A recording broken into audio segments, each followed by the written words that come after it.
Welcome everyone to another episode of the Perceptive podcast series here on Game Wisdom, where we examine the art and science of games. I am pulling out our kind of four-person overlay as we have another duo of indie developers on to chat about their games and any projects and design topics that may come up.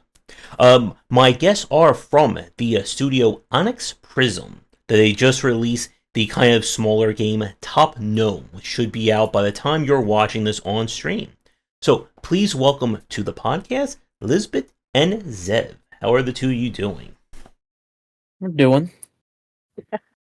Yep, definitely. We're here. It was a tired day today.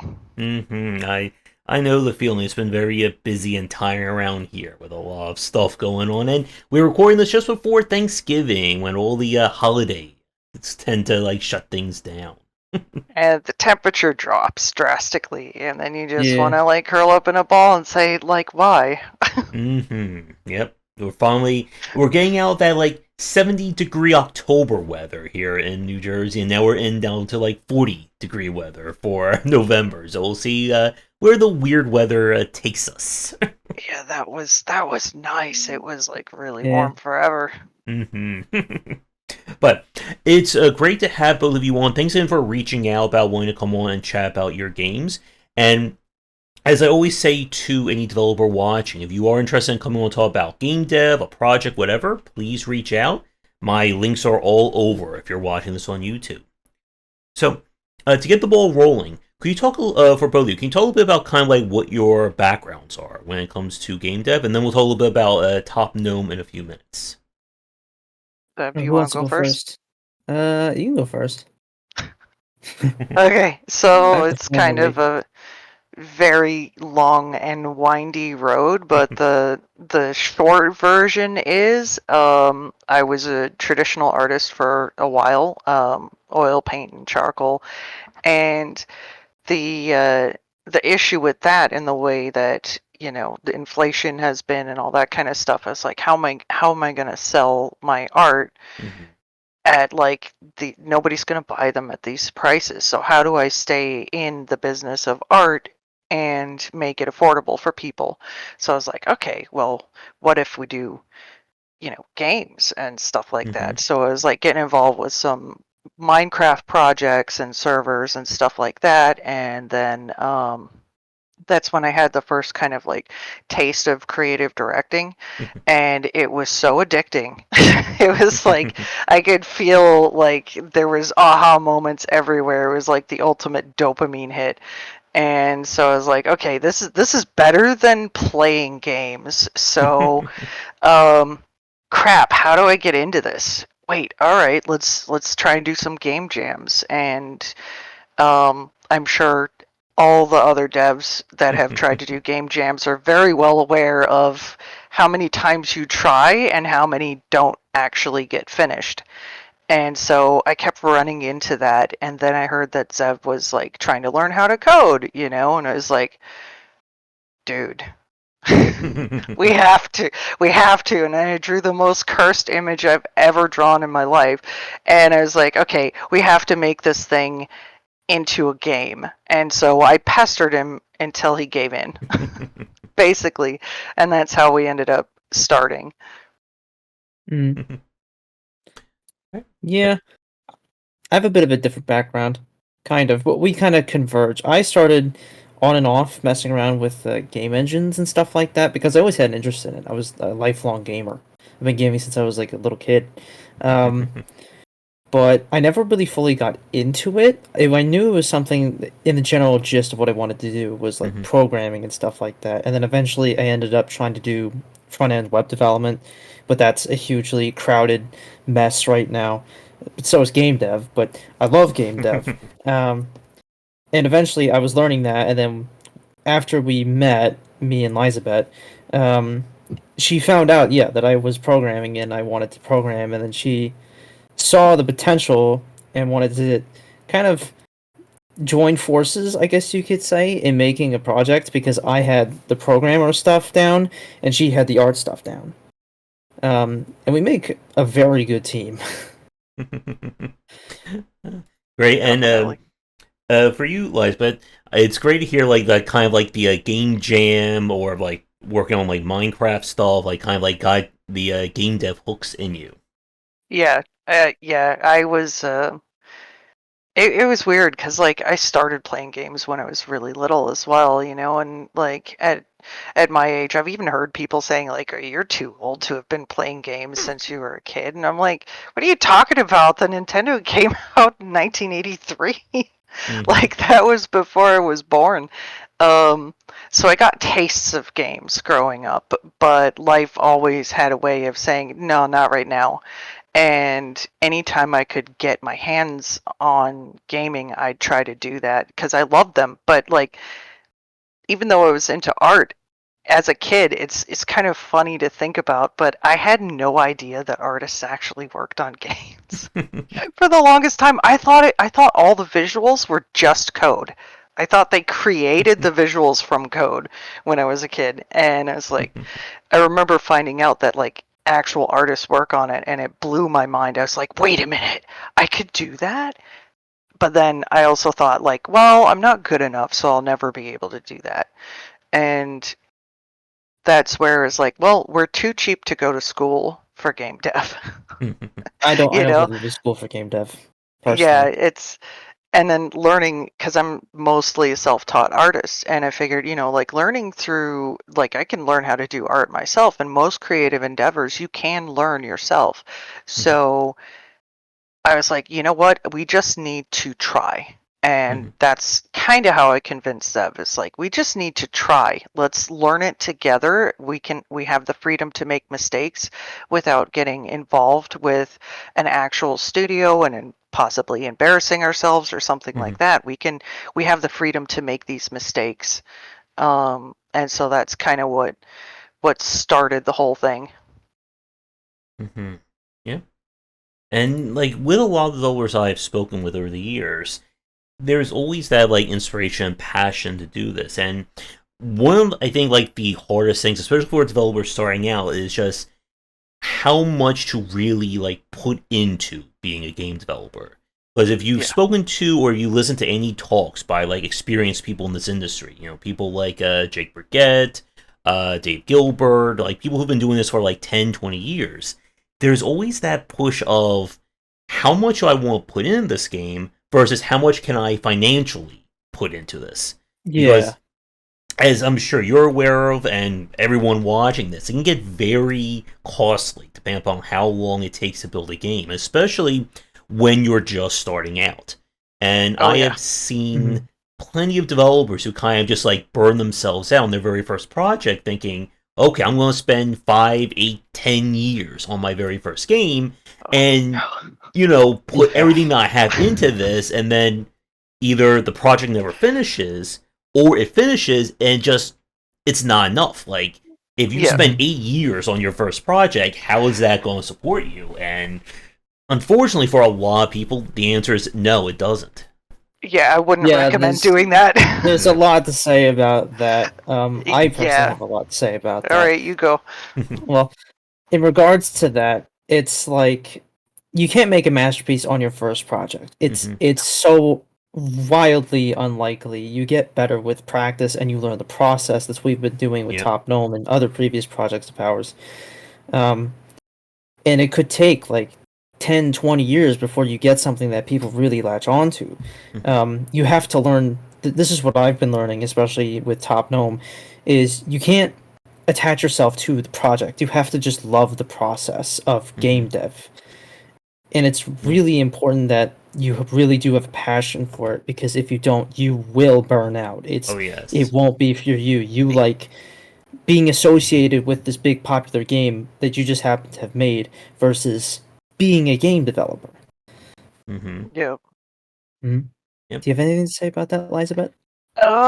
Yeah, there's oh God, my brain went kind of blank. I was thinking like some stuff I wanted to say about that, and what is it? We were going over oh yeah, the burnout. Definitely like some of the best advice we've heard and some of the stuff we've we've internalized definitely is don't do your dream project. That's really good advice. Don't do your dream project right away. Not first, anyway. Yeah, don't do that. And right, this is the thing I wanted to say. Even with something, even liking the process, even with something as seemingly simple as Top Gnome, it's you will get burnt out. It is once you near the end of a project, it is kind of hard to keep that momentum because I think at least for us, the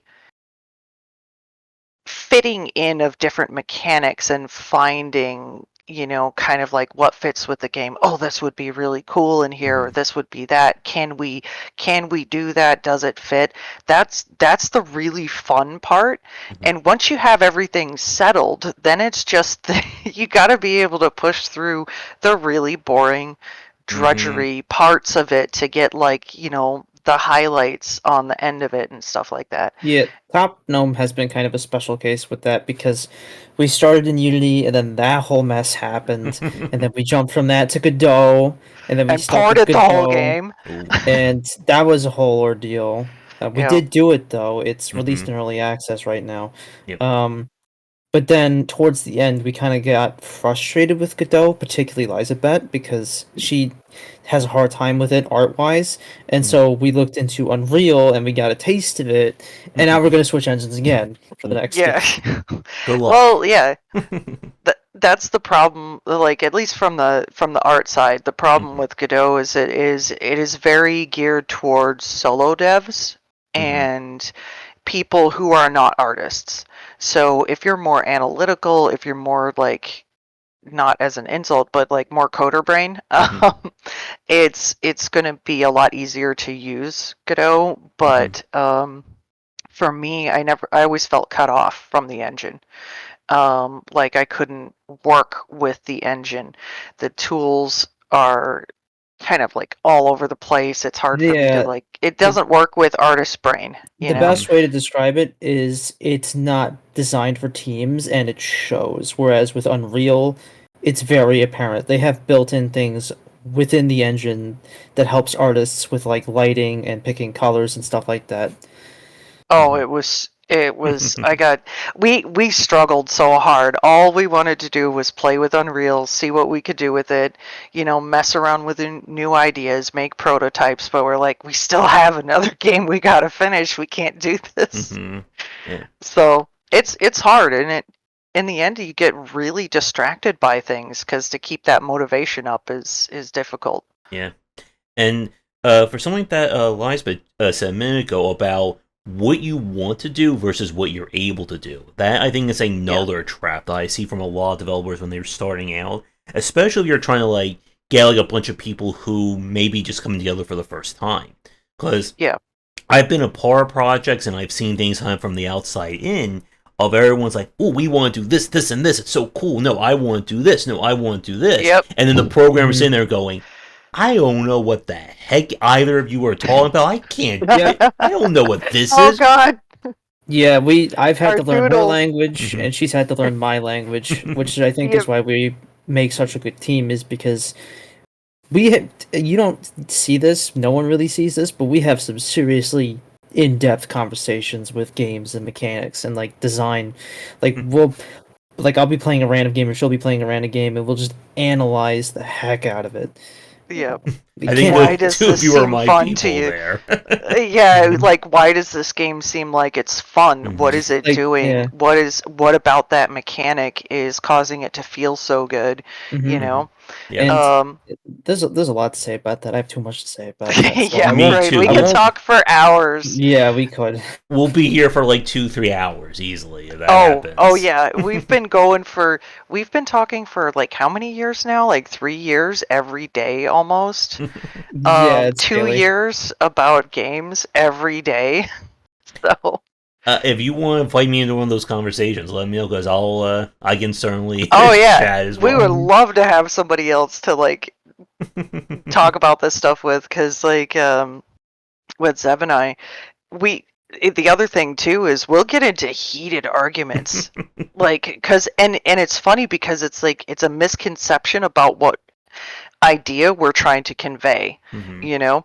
So it results in somebody taking a screenshot of a blank background and doodling on the screen. digital Like, okay, whiteboard. here's what I mean here. Like, you gotta, I mean, we just did that last night talking about another game idea that we were thinking of for after Top Gnome. And I was like, no, see, you have the rooms. Just imagine this is 3D. You got the rooms here, and then you go do this, and then you do that, and then, but yeah, we'll get into heated arguments, and I think a lot of people avoid conflict in game dev, and I think that causes more problems because you need to be able to work things out. People are very attached to their ideas, right? But you also have to like see, does this idea serve the core mechanic of the game? If it, yeah, sorry. I was just going to say, I think that right there is like one of the most. It's very understated, but it's very important as a skill to pick up, especially like when you go from being a solo developer to working with anyone. It's a two-person team, 5, 10, 15, it doesn't matter. That there are people who, and I was like this as well when I was younger, that they get an idea in their head and, okay, that's it. We're going to tunnel this. This is the only thing I can think of. It's only this matters. But then what happens when someone says, well, no, I don't like that, or, I don't think this fits. What do you do with that? Because there are people, again, and I'm sure the two of you can certainly attest, is that they will argue to the death for that idea above anything else. But at the end of the day, does it serve the game? And it's why, like, when I talk to a lot of, like, first-timers when I do consulting, I ask them, what is the vision of your game? Can you tell me in 5 seconds what your game is about? Because that is the through line. That is what you need to convey with your game. If you're thinking to yourself, well, I want to make fully realistic physics and super amazing gunplay, but you're also talking about a walking sim visual novel, I'm going to think that, like, okay, where is this they going? don't work. Yeah, I There's mean, a lot I can. to say. You could make something like that work, but you would have to have a very narrow band in which that fits in, and make sure that you adjust the mechanics from those different genres to fit that. And you have to really be okay with cutting things. Like, both Zev and I have had really good ideas that we both loved, and when we thought about it in the context of the game or tried to implement it as just like a starter to see if it works, we had to say, okay, this doesn't work. We have to cut this. We love it, but we have to cut it. Yeah. I do have some things to say, and I think there's something really important that should be said to solos, especially who may be listening to this, is like, it is so crucial to have someone to bounce your ideas off of. That is so important. It helps the process, like, inconceivably so much. On the topic of finding the game's like vision and what it's about, that was one of the first things that me and Lizabet did together. Was we nailed, like, refined the quote unquote what do you call it, the elevator pitch for Steam, to get the idea of what the game is about in a concise, short manner. It's one of the first things we did. It's hard because we're kind of bridging several genres, and how do you convey several genres into one complete little package? It's difficult, but I do want to go back to something that Zev said in regards to bouncing your ideas off of people, with a little caveat here. It's great, but also it's important to keep in mind the people, their tastes, and who you're bouncing these ideas off of, because there's a lot of people that will, for instance, our game. I talk to a bunch of different people, and they look at it and they're like, well, this game would be better if it was more of a roguelike. Well, this game would be better if it had more story elements. Well, this game would be better if you included concept art. it's if you follow all of those things, or take those people as your reflective, I can't even speak anymore. But if you bounce your ideas off of somebody like that who has a very strict type of game that they like to play, it will start reflecting it. So you do have to get an idea, a core idea of the game that you want to make and stick to that, and then see how people react to it. It's finding your audience. If you listen to everybody, you make a game for no one. Yep. And again, it's also why playtesting is so important, getting a very wide spectrum of playtesters. Because, as Lizabet just said, like, you'll have someone like, oh, just add multiplayer to your game. Or, why don't you make this into a first-person shooter? And, well, no, why don't you make it into a platformer? Why don't you make it into a space? And those are the games I like. And exactly. Like, what you said about kind of, like, settling on with the core gameplay, like, that, I think, is one of the, like, early killers for a lot of, like, first-time developers, especially first-time group people.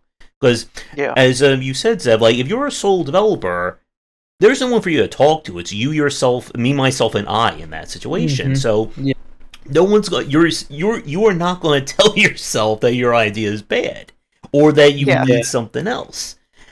And that's a I just want to touch on this little thing. It is important to get playtesters when you're a solo. It's so hard to find playtesters. It is hard. No shade to the people that we know who've playtested for us, but a lot of people that I've noticed and because I playtested for other games, like I playtested for Dome Keeper and stuff like that. It is so hard to find playtesters because a lot of people, they don't, no offense to anybody, they don't actually playtest. It's a lot of people wanting to be part of the process and not understanding how to playtest. And so they're looking at it like, cool, I get to play a free game. I get to be in on the early action. And they don't realize it's actually a job. It's a lot of work to playtest. You can't have fun when you're playtesting. You have to do the same thing over and over again to try and get that bug to show up. Sometimes they don't. I'm really good at finding those. There was one in particular, which we will not mention. That one scared the crap out of us. Again, like, that's why I always tell developers, let me play your game, because I will find that one bug you never knew was in there, and I will somehow break your game while I'm live covering it. That's me too. She's very good at it. And to your point about kind of like play testing in the role of it, like, one of my guests I've had on repeatedly, he does a lot of like play testing and consulting work, and we've had a lot of discussions about kind of like the information you glean from people who play your game. And like for like people watching this right now recorded, like as we've said, someone's saying that your game is the best damn game ever, and someone's saying your game is the worst damn game ever. Both of those responses do not help you as a developer. It just doesn't. And again, I want to know the why. Why do you think that? What about it is that? And then you have to get good at translating the answers. Yes. Yeah. There's a really good example of our cover art. When we first made it, we made a post on Reddit, I believe, or somewhere. And we got it was Reddit? Okay, so we got a response from somebody, and they said it's too green. And I'm like, okay, well, there's a lot of green in it. We use a lot of green in our game. But I couldn't understand why, and it wasn't until it hit me. The text was too desaturated.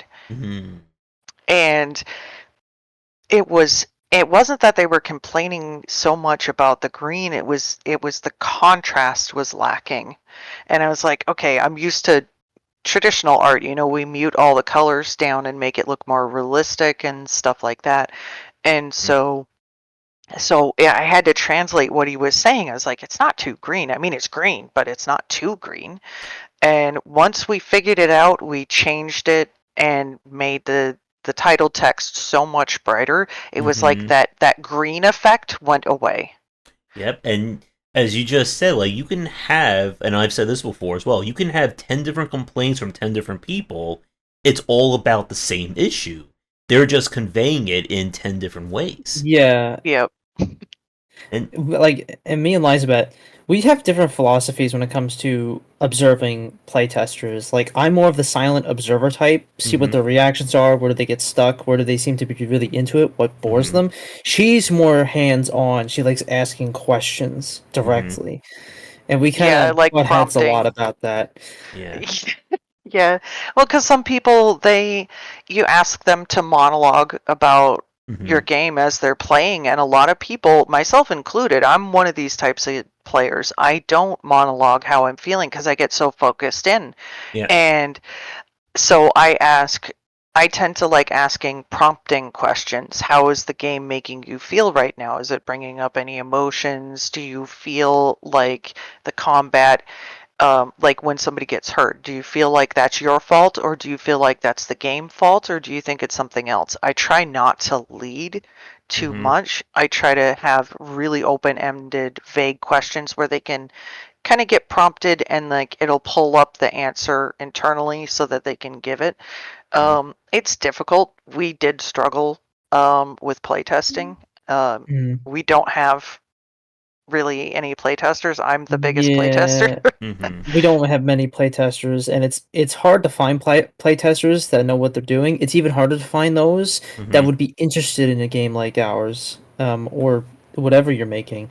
Like a ton of the playtesters we had, it's not for them. Oh yeah, It's our game is it's definitely hard. not for them. Yeah, and like I've done playtesting for a few of my friends and some of the other developers I've spoken with, and it is like very challenging in terms of like what kind of style you want. I think the general kind of mood or what I've seen that kind of works is it kind of like let the player like kind of explore the space. You definitely want to record them playing your game, like just having to watch that footage back and seeing like how they're moving the mouse, what are they kind of focusing on, does help. But yeah, it is oftentimes helpful, like if you have something specific you want to ask someone, like I can't say the name of this one because again it is under NDA, but one of the projects someone was having me look at, it was like a very different take on kind of like deck building design. So after like something that was like different or something that was not normal for the genre, they asked me, okay, so what did you think of this? Was it clear? Did you understand what was going on? And kind of like using that to like lead these discussions. And it is important, again, like when you're doing playtesting, to kind of like go into it with what do I want someone to be focusing on? Because I know I have a few developers watching who've made this mistake, that they'll send someone a playtesting build that is like full of bugs, or it doesn't work, or there's features that are missing, like very apparent things, like you're having all placeholder art, or it's looking like it's not even ready for playtests. And that can distract someone from it. Like if they're busy thinking, well, this art doesn't look right, or every time I hit the space bar, my character, the game blue screens of death.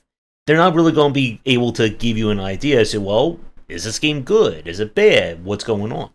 Yeah. And see, we have a different issue. Is I started telling Zev, like, you gotta leave some obvious bugs in the game, because like we were having an issue where like people were looking at it like it was a finished game. There was nothing for people to find. I don't want to say we're perfect because there were bugs. We found very like subtle bugs, and there was nothing like overtly obvious that was absolutely breaking. So there were times where I had to say, Zev, just leave some of these in for people to find so they can feel like they're actually contributing. I know it's horrible, but I think it can't just be us that does that, Yeah. And that kind of loosely touches on a totally different subject, but I do want to bring it up because I am interested in this fact of like when you're designing a game, making a game, if there's something that doesn't fit, it takes priority over everything else in the player's mind. It sticks out like a sore thumb, and it can Bad completely UI. ruin the experience. Yep, if you have Yeah. unbalanced UI, your eye will always be Ooh, drawn yes. to that if things aren't symmetrical, if the sound design is off. If you have something that doesn't sound like it should, it's gonna pull you away from the immersion constantly. Yep, it's again like for people like listening to this right now, it's why I harp so much on kind of like that first time experience of a game. that first 5 to 10 minutes. Yeah. If your jump feels off, if the person goes to shoot a gun and it's like boom, boom, if there's an annoying sound, if it's weird or confusing to start your game, these things will stick in that person's brain, and they will not focus on anything else. I've stopped playing games because of that. I've emphasized that so much during development. The first impression is it's make or break. Yep. If you fail the first impression, it'll sink your game, because people will have a bad taste in their mouth with your game, and it'll paint the whole picture. Everything will be viewed as in a bad lens after It'll take a lot to get that player to come back.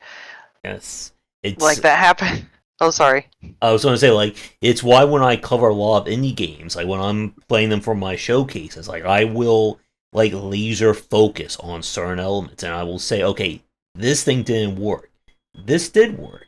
And these are the things that, again, like if I'm pointing them out, anyone who's been trying the game got frustrated, or it could have been a stop point for them.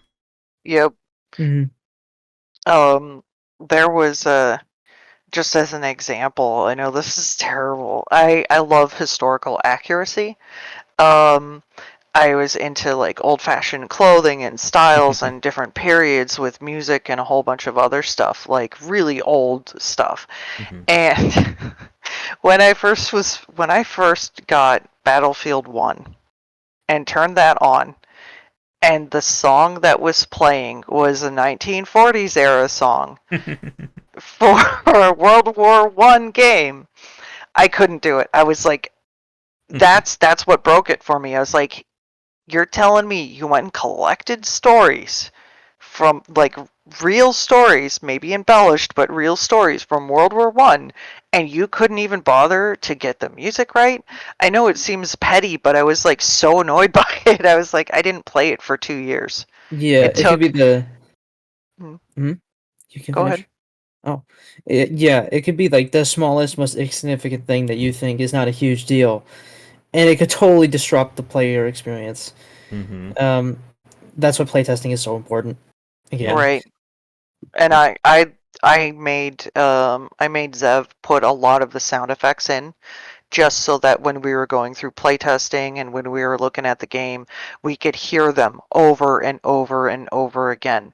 That resulted in, what was it? It was the death sound for the slugs and snails. That took a while. It was so bad, and at first it sounded fine, but then there was something about it that just kept grating. And it's like, okay, I don't want to hear this for like 4 hours, As someone who has played lots and lots of video games, I've listened to lots and lots of sound effects.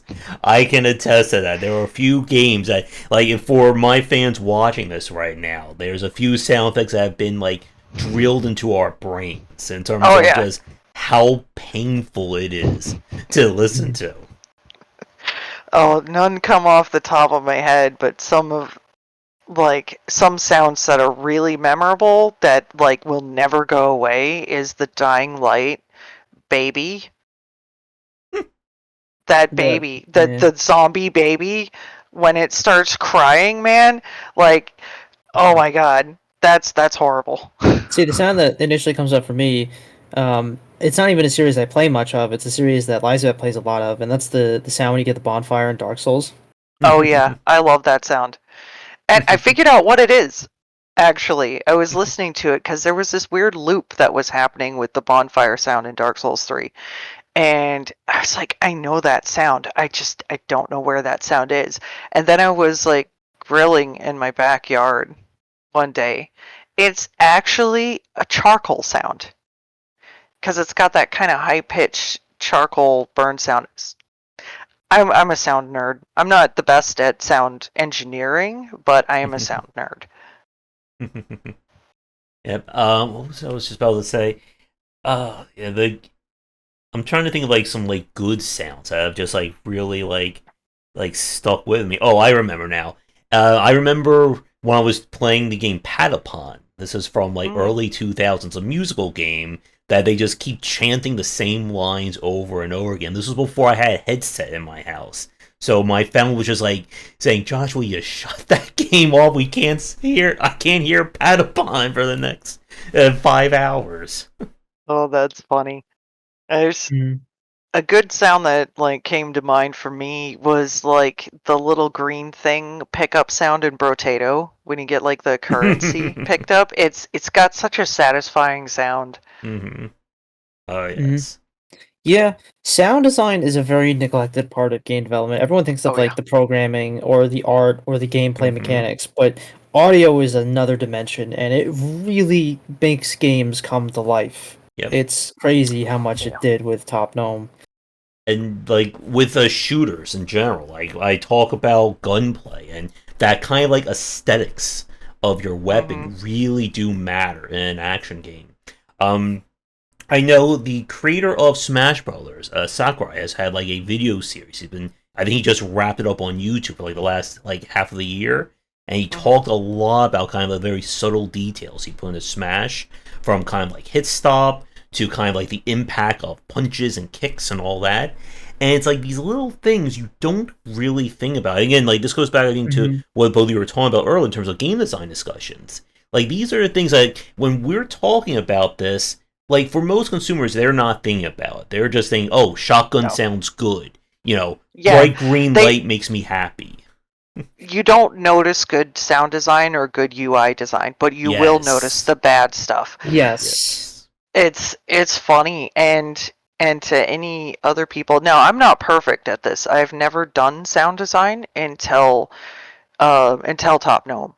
Mhm. I played piano from when I was younger, so I do have a bit of a musical background. But I'd never composed before. I was always playing, Bach or different sound scores for film or something like that on the piano. So I was always playing other people's music, Mhm. and we started on a shoestring budget, right? We splurged, and the biggest cost for starting our business was actually FL Studio, Mhm. um, which I do recommend. You don't need the full plugin thing package, but you can use just a few synthesizers and actually create a lot of different sounds. And also, you can clean your sounds in FL Studio. So you can go out with like a cheap recorder or even get sound on your phone and record stuff, clean it up, because we do everything in house. We're too cheap to license. Yeah. So everything we've had to either learn it or do something that enables us to create whatever it is. So there's varying degrees of proficiency going on in our game. Mhm. But I do want to say, like, however your sound is, it could always be better. One thing that I noticed when I was making the sounds for bumping into the trees or the logs, which are the border for the arena, is it sounded really hollow until you start layering different sounds in there to get a different range and spectrum. So the logs on the outside, they should sound more hollow, more like there's more air in them, because there is, a live tree has more water in it, so it's going to have a deeper thunk to it instead of the outside. Like when you hit wood, it's going to have a higher pitch to it. But you got to like layer all that stuff, and it really makes a difference when you do. Mhm. Yep. And like trying to get like these subtle details going can be very tricky for a lot of developers. Again, if you're not like accustomed to thinking about kind of the production side of a video game, it's very easy just to make things very like minimalistic or don't have anything at all. And that can also double for gameplay. I've played dozens at this point, maybe even hundreds of games from like first time or student developers where the jumping doesn't feel right, the gun is just like awkward to use. Like it's like one of those things. I put out a discussion about this, like that concept of feel when it comes to a game. Like you Mhm. can tell someone go play Doom, go play Mario, go play Dark Souls, and then say, Hmm. okay, recreate that, make me a game that plays just like it. And a lot of people just be like, well, You walk, you jump, you shoot, and that's it. No, there's so much. No. You want to It's talk about our first attempt, the cursed image project, the one that we started oh with? yeah, that project. Yeah, this is a thing that we've been focusing on in general with game design. It's not just that The project. first Optimum had thing. this too. Is controls. How Controls does have it to feel feel? good. It's If it so doesn't feel important. good, we're not going forward. Unless it's deliberately designed to feel cumbersome, but then you have to make it feel good when it's cumbersome. Like there's some things that intentionally would be designed quote unquote badly to give a certain feeling. Um, but that first project, yeah, we really focused on the character control for that because it was meant to be like this crazy platformer. And there's actually an interesting story with that. Is I was trying to force it to be something it wasn't, and Yep. eventually we kind of came to the realization this is not supposed to be a platformer game like Celeste. It's not that. It's more like a story focused, like puzzle platformer game, more slower paced, more character focused. And the interesting thing is when we made that shift of realization, it felt way better. I wanted to work on it Yeah. more. Yeah. See, You have to that's let one the thing. you have to let the game sing. Yeah. You Um, have to let the game tell you what it is too, because we were running into blocks. We couldn't force ourselves to do stuff. It felt really, really difficult, and it was because we were trying to force the game to be something it wasn't. And whenever you feel that resistance, this is for any game devs, whenever you start feeling that resistance or that reluctance to work on the game, like, I don't really want to do it right now. I don't feel like it. Something will feel off. Stop, analyze that. Why am I feeling this way? Does this fit? How step back from the game, look at the core gameplay loop, the initial thing that the whole game is about. Step back and analyze all the peripheries. Yep. And does this game want to go this direction? You know, because you can definitely add too much to something or have too little. So you have to, and this isn't a one-time thing. This is a constant, sometimes weekly thing where you step back and you like analyze, is this working or not? Yep. And like to that point, if you as a developer are not excited about your game, if you don't feel that this game is going to be good or you're not enjoying it, what makes you think you're going to be able to put that on a store page or put it in front of people and they'll be like, oh, I want to play this game that you hate making? Yeah. Yeah, I have 83 It's hours in our game. I'll play it's it for my own fun.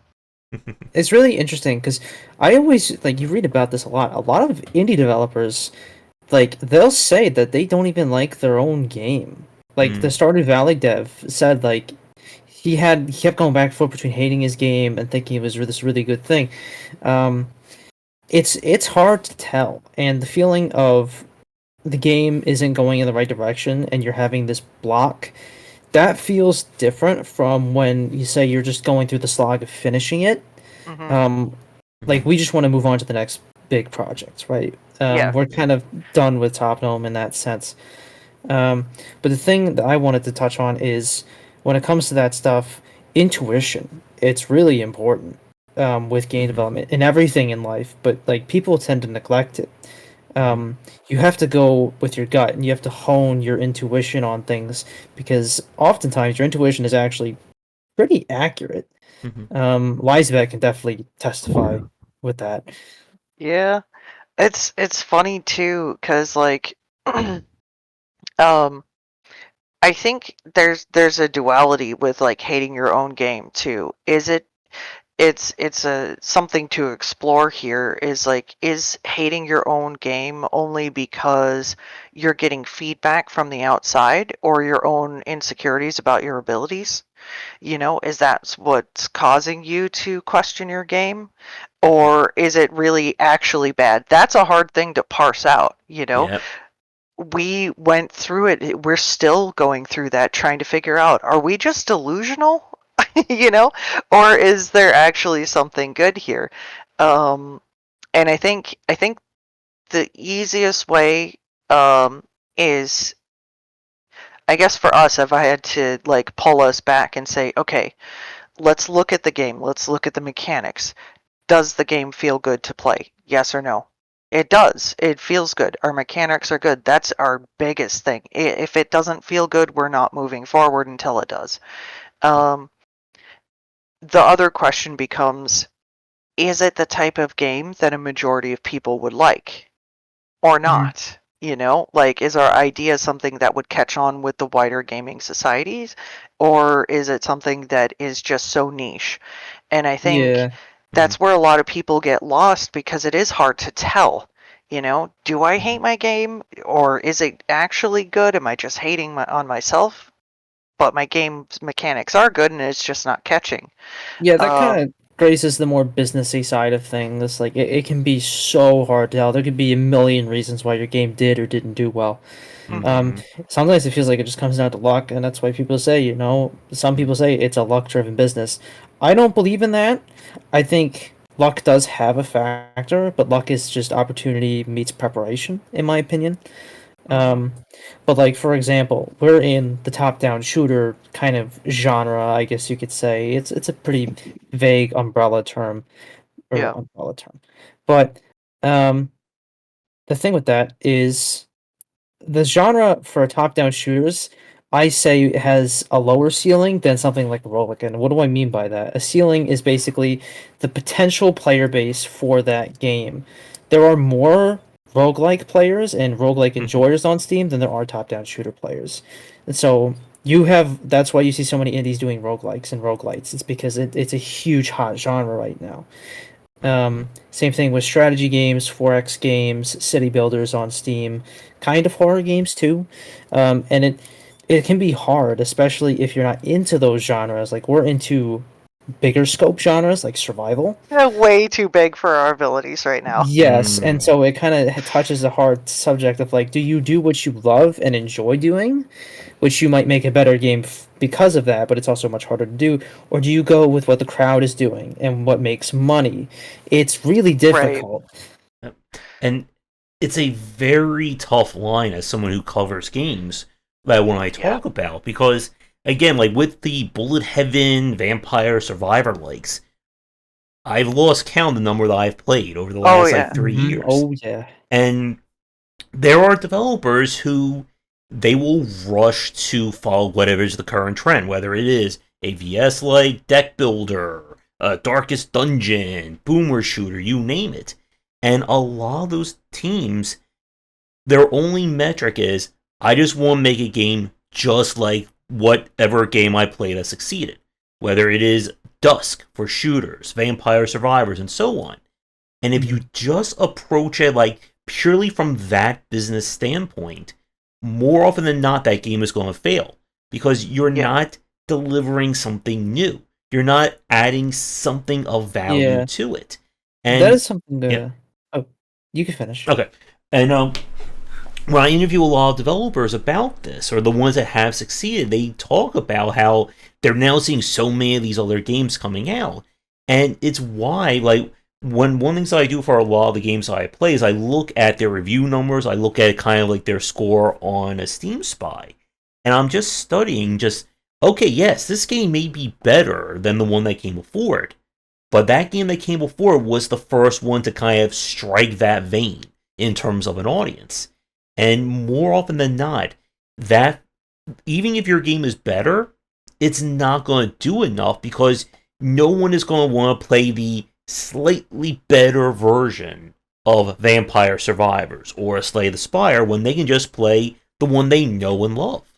And that's the other thing. There's so much competition within these genres. You have to balance, like, if you are going to do that, even if you're really passionate about it, you have to fight a wall of other devs competing with you. Which is why indies always say to do something different that makes you stand out. But the thing that we've learned is if you're too different, you'll fail. People will be weirded out by your game. They won't give it a try. It's too risky for them and their money. If it's too samey and not risky enough, it's boring. It's hard to find the sweet spot. I don't even know where Top Gnome falls in that. I think it's our game is a little too niche. Yeah, I felt that way too, but I'm always unsure. Like I'm constantly second guessing myself. But Yeah. that's the thing. Like Steam users will always say, or like gamers in general, they'll say, um, that they really want interesting, new, unique, new experiences. But what they're actually saying is they want the genres and games that they like, but there's a new fresh coat of paint on it and maybe something different about it. That's Yep. what they're actually asking for. Yeah. And as someone who has played when developers really go outside the box, it is always that. Again, I've seen that so many times where it is a new original game that no one's ever seen before, and no one plays it because they've never seen it before, they don't understand it, and they rather play what they know. And it's that. And even if, like, for developers who do push things like out of the norm for a genre, they also have that struggling when people come and say, well, I expect your shooter to be like this, and you're giving me this. Yeah. And you're just sitting there, yeah, that's the point. I made it like that. That's actually exactly with our game. Top Gnome is the whole point is that you do not have WASD control. Mm-hmm. You do not have that control. It's an entirely physics-based pinball-like game. So pinball was kind of like the core, like one of the core ideas that we drew from. But pinball with a gun, basically. So Yeah, you and you're can the pinball. control the ball. You're the pinball. You control the ball with the velocity from the gun. It is very weird. But one of the things that I've heard was like, well, why can't I control it? Why don't you put WASD in there? And it's like, well, then we might as well just make Vampire Survivors It's at this pretty point. boring You without it. know, Like, it's the fun of it is trying to wrap your brain around pointing forwards but traveling backwards. yeah, Top Gnome is a real mind bender with that stuff, and it wouldn't be Top Gnome without those mechanics. And the interesting thing, Yep. design wise, is we knew it was really weird for people, and so everything else around it was designed to be super familiar. It had really gamey, arcadey things, a score point system. It's got power ups. It's got basic enemy stuff. It's everything you'd expect from a typical like arcade top down shooter. It's just the core mechanic is the only really different thing. But even that might be too It much is for a little people. too much for a lot of people. And that, again, is like that kind of challenge. Because, as you said, you could just give the player full WAS control, then it's not the same game. And then, No. in that respect, then you're being directly judged by everyone who's played Protato, Vampire Survivors, Death Must Die, and all those games. And it again, there's no real like solid answer. You can say make your game completely original and different, no one plays it. Make your game very safe and like everything else, no one plays it because they've already played anything else like that. And I think to the point about that, like that one unique thing, that one thing that sets it out, I think that is very understated, but it's so important as well in terms of game development. A game that I really love from this year, Pacific Drive, their whole one unique thing is let's just really make car maintenance a thing in this game. Oh, that's kind of interesting. And something like getting over it, because there have been again I think I heard someone say there's now like a term like a body like or something like that to describe it. I mean, ours kind of gives similar vibes, just on the super light version. You know, you're not losing as much, but it is equally as frustrating when you first start. Well, not equally as frustrating, baby frustrating compared to getting over it.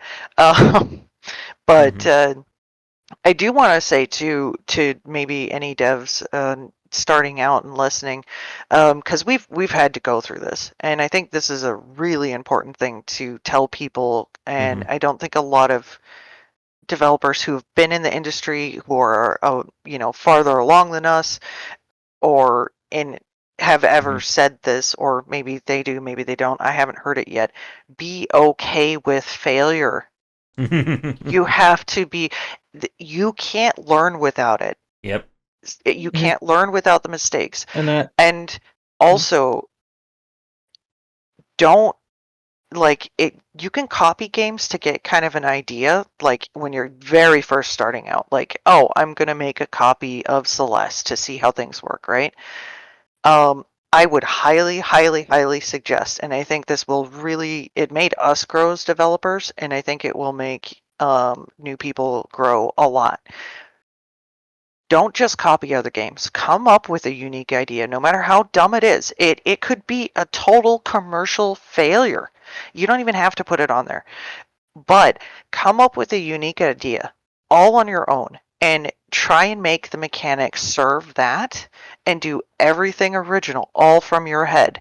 Take inspiration, look at, okay, how did they do this in this instance, and how can I adapt that to work with my mechanics that serve my core idea. That will really make you grow, because now you have to integrate all these different systems and think differently, and it makes you a much better dev, I think. I was gonna say, and again, like one of the most common tips I tell people, and it's one like from a lot of the veterans I've spoken with, is the idea to fail small. That you shouldn't be putting your entire livelihood on your very first game, or on this idea that you've never thought of before until this very moment. You need, like, iteration is such a crucial aspect when it comes to growing as a developer. And I think it's something that gets lost by a lot of people. Like, when you look at games that succeed, when you look at stuff like Balatro, you look at Vampire Survivors, Angry Birds, like, pick any game that just one day it wasn't out, next day it's out and it's famous. A lot of people think, well, they just got lucky, or, they just, close their eyes, they threw this idea at the board, it worked, if I'm as big of a risk taker as they are, I'll succeed just like them. But there is often hours and months and years. Yeah, I was looking at an AMA that the Blasio dev did. I kind of look up to him because I see a lot of me and Lizabet in the way he thinks and how he's talking. That's where he kind of reaffirmed you with what Lizabet said earlier. You have to love the process, and it actually took him several games. It took him 10 years to get to Balatro. And if you look at any creative process, you see that it's like, a lot of artists, a lot of creative people, they don't have their failures out there, and that was like a common problem in the art side of Instagram. It's like you get these new artists coming up, and they look at all this beautiful art, and they see all these famous artists, and they're like, oh my god, they're so talented. It has nothing to do with talent. It has everything to do with skill, and you don't see those years. Yeah, you don't and see the failures. And like I love Brotato, right? I bought all of the devs released games, and there's this potato theme that's constant, It's funny, but I mean, even we didn't iterate as much, but we learned, you know what I mean? Like, we just went full bore, like, okay, we like this idea, let's put it on Steam, But despite the fact that it may or may not work out, I'm happy we did, because now we know the whole Steam process. Yeah, we know the whole process. There is more I want to say about that. Hopefully I don't lose it, because I tend to lose ideas a lot. But even for people who, in the rare instance where they make their first game put on Steam and it does really well, they might still have a background in modding or some other design, some like stuff like that. Like, I've noticed more and more, the more I look into other developers, is like the same thing with the local thunk, the Balatro dev. He has an artist background.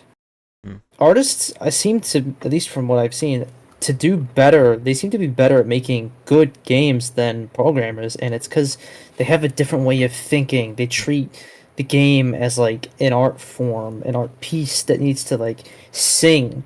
Whereas for programmers, it's more cold, calculated, mechanical. It is interesting. Yeah, and that was something that I said in a recent post. I think it should be available on Game Developer very soon. About there's that tendency, I think, from a lot of people who are like more programmer mind, that you can just kind of math a game out. That if I use these exact numbers, these exact attributes, then my platformer will work, my shooter will work, my whatever. It doesn't work like that. You have to create something that resonates with the person playing. And people don't care that you exactly, put every value to the, 10th decimal place.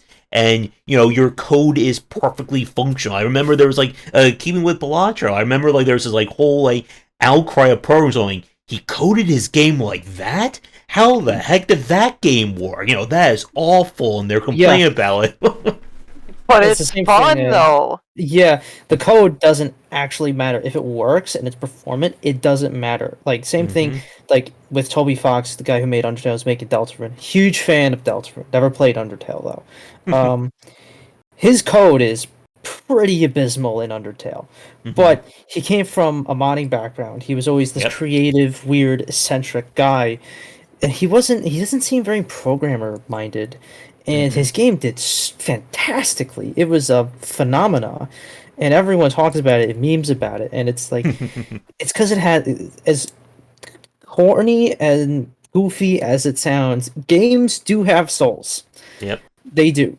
A game needs a soul. It can't just be decoded, as you said, coded and mathed out. It doesn't work.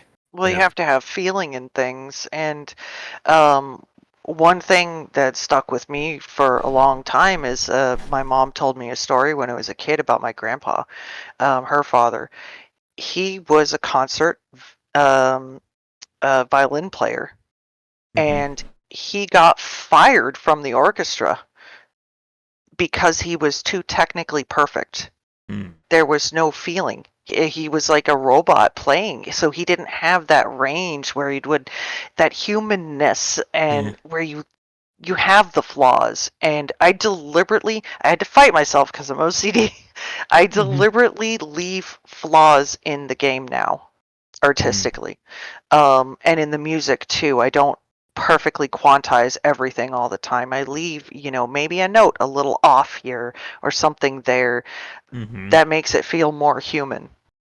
It again, like, it's very hard to, I think, put that into words for a lot of people about why one game feels better than another. Right now I'm writing my book on Metroidvania design, so I've been playing a lot of Hollow Knight. And Hollow Knight is one of those games where, again, like, if you're looking from the outside, you just think, oh, character walks up to right, they jump, they have a little air dash, put that in my game, call it Mellow Knight, and I'll succeed. Yeah. They copy, but they don't. They're copying it without the understanding of why the decisions were made the way they were made for that game. And a thing I really want to touch on is the whole reason that games become popular and do really well is because they elicit emotions from the player.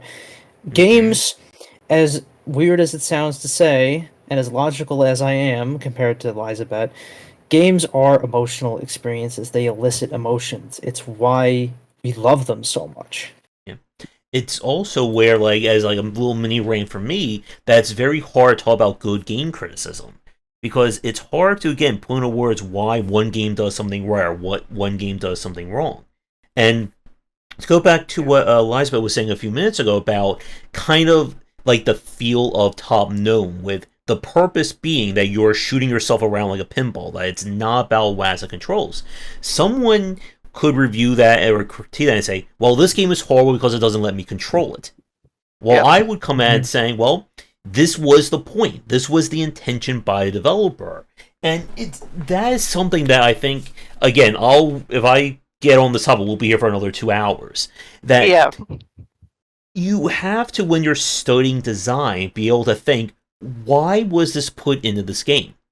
A lot of people, again, will think either A, the developer was just like some mastermind 4-dimensional chess genius who knew everything beforehand and just, kind of like putting like a puzzle together. It was all laid out, they just put it together in like 10 minutes, it's done. Or they think the developer is just this idiot who closed their eyes and they just coded the whole thing, they didn't bother doing anything, and that's how the game turned out. But it's not. Absolutely not. Like, we really think about every single little thing, and every decision you make solves one problem and creates another within the structure. And so you have to be really good at problem solving and predicting how is this going to affect the player? You have to think from a player's perspective when you're making it. And I'd say one of the biggest flaws with Top Gnome is I overlooked a complete aspect of the game where I was not thinking like the player. And I think that caused a problem with our game. Like, the art style is meant to be easier on the eyes and not have all the flashy stuff, because like I Yeah, played Warframe forever, and it is like I can only handle 30 minutes of it because all the particle effects, it just like it makes my eyes burn. So I was like, okay, I'll make it, let's do something that's softer on the eyes. Without thinking, why are these popular? There's a lot of people who like all that flashy stuff. yeah, I wanted the We flashy could have just had a initially. toggle and turned it Mhm. off so I could play test, So that's where it's really important, and I wouldn't have known this about myself if we hadn't have gone through this. So it's important. Think like the player. If something's popular, ask yourself, well, why do people keep buying this?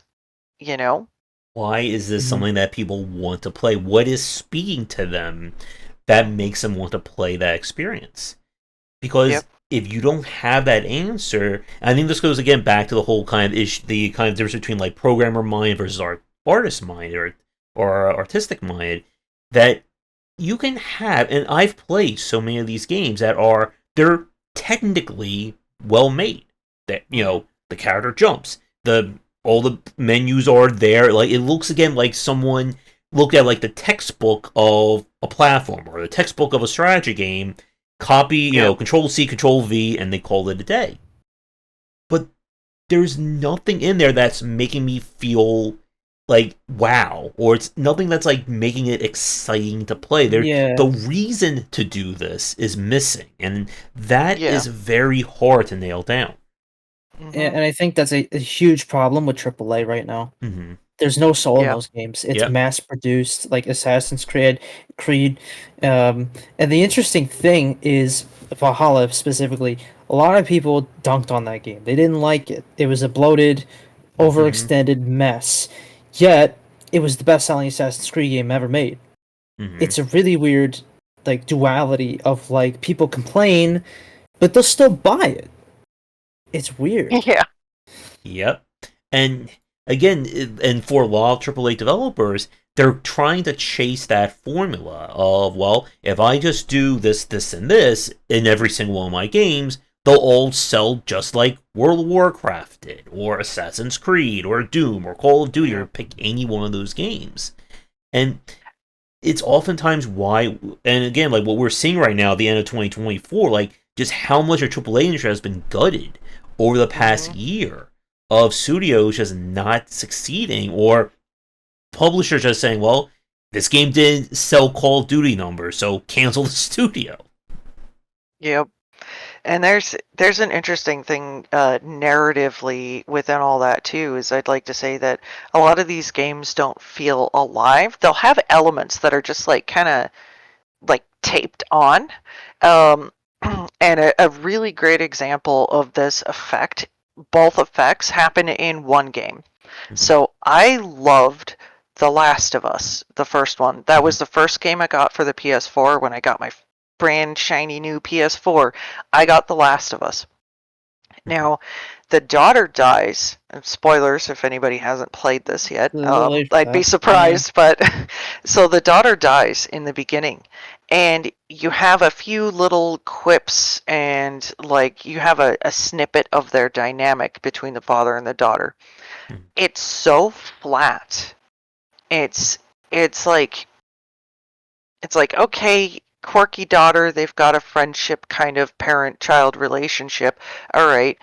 It lasts for maybe like 20 minutes maximum or less, and then she dies. You don't have time to get attached to that character. So you see the father, well, yeah, okay, it sucks his child died, but you're very acutely aware that this is a video game character, and so it's hard to get that level of empathy because you haven't been shown enough personality and between the two.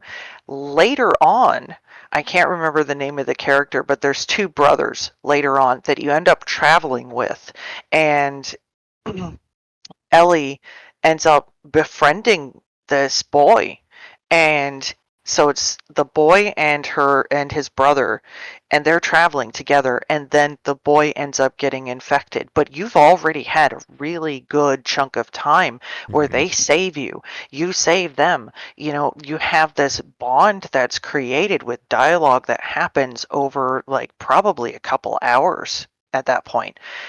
And then the kid dies. That got me. I teared up with that. I did not tear up in the beginning. And so I see that a lot. You see that first dynamic in Horizon Zero Dawn. The father figure dies, but you barely had any time to get connected. Yeah. And that's everywhere. And it's, again, like that issue of kind of copying like the same emotional beats that someone else is doing without understanding why that matters. Like with God of War the remake, I still remember like that major moment near the end when Kratos puts on the Blaze of Chaos again for like the first time in the entire game. That's a very emotional moment, and it's one that doesn't happen for I think like 10 or so hours in. I forget how long the game it has been a while. Yeah. But you couldn't have that matter if you just kind of did like the Cliff's Notes. Okay, we're going to have 5 minutes of talk, 3 minutes of exposition, then 1 minute of emotional moment, then 4 minutes of talk, 5 minutes of battle. Like, you're just trying to copy like that same kind of thing you saw someone else do. Yeah. Yeah, Zev, do you have any thoughts on kind of like, I guess like the whole issue like with like trying to get like that emotion out of the game? How to get the emotion out of a game? Yeah. That can be. There's a lot of ways to do it. I had a really weird experience with a Mario and Luigi game when I was younger. I played through the whole game, and then when it was over and it was like the happy ending, I got sad because I wanted more of it. But that's just one weird example. I guess one of the I'm gonna leave this more on a single note. I don't want to go into a whole in-depth conversation about this, but pulling from real life experiences is a good way to do that because you have direct stories from that. I don't know if Lizabet wants to say anything about that, but Yeah, I would say avoiding self-inserts is good, but pulling from the feeling of those experiences is how you can. I'm not the best at writing, but I feel like that's how you can manipulate the story in such a way to elicit those feelings, is pull from the shared, like, kind of feeling that those things and experiences caused rather than doing a direct self-insert. Because everybody has dealt with a pet dying. Everybody has had a really happy moment in their life. Get good at writing or experimenting with, like, that made me feel this way. How can I create a different scenario with that same emotion? And I think that's a better way to do it. Or you just get a French friend if you want to do stuff that's really sad and depressing. And no, I'm joking. she's French. I'm half French. I'm really good at doing the sad, depressing stuff. Yep, and it's about, again, trying to, like, kind of like this whole point of what we've been talking about for the last few minutes is trying to get something emotional out of the player, to make them feel something about the game, whether it is from a storytelling perspective, a gameplay perspective, or even just from the art style of the game. Like, we played on stream Neva and from the creators of Grease, and it is a gorgeous looking game, and you can do a lot in that respect. But again, the challenge from a development standpoint is that not everyone has like the amount of time, skill, and money to put into making a game look like Grease, or make an entire game out like stop motion clay, or pick anything like that. But there has to, I think, like, ultimately you have to be able to answer one question: what's going to resonate with someone? Because if you don't have that answer, the consumer, I've said this before, the consumer is not going to make your game for you. They're not going to tell you, well, I want to feel like a barbarian, make me a barbarian hack and slash Souls-like, and I'll buy your game. Okay, that does sound kind of fun. Well, there you go. For any developers out there, there's the idea. Make sure to credit me in the thank you section for that. Oh, there was something I was thinking when you were saying all of that, and that's what it is. I lose my thoughts a lot. I'm just gonna blame that on ADHD. But one thing, just like you want to find the core mechanic and have everything serve that, and it's important to think about, what do I want my core mechanic to be? Another thing I think is really important is, how do I want to make the player feel when they play my game? And in a creative sense, like if you're the creative in a team or something like that, think about like what contributes to a feel. So you need, thankfully I have, it's nice, I have synesthesia, so shapes are sounds and sounds are shapes for me. So it's really easy to look at a piece of artwork and have a soundscape just play in my head. So I think it's important because the sound contributes and reinforces what you're seeing visually. And so if you're thinking about all those things together and thinking about what kind of feeling do I want to craft, like with our game Top Gnome, what I focused on is, so this game is really frustrating to play as a new person. It breaks your brain. I knew people were going to be dealing with frustration. I dealt with it. So I deliberately designed everything in all the sounds, all the visuals and all the music to be calming. So you could kind of mitigate some of that frustration and sit there and deal with it better. Don't know if it's achieved, but we do have one friend that has over 12 hours of playtime just in the demo, so. 13 hours, actually. Yep. Any thoughts from you, Zev, before we move on? Not particularly. I got to say what I wanted to say here. We're going to be stopping our podcast here for right now. Our cast kept going for at least another hour or so, so instead of turning this into like a 2.5 hour long video, we're going to be doing a part 1 and part 2. You'll find links to the game and socials for Top Gnome down below, and let us know what you think about things in the comments. Come back next week for the remainder of our talk as we kept going even more about game design and indie game development.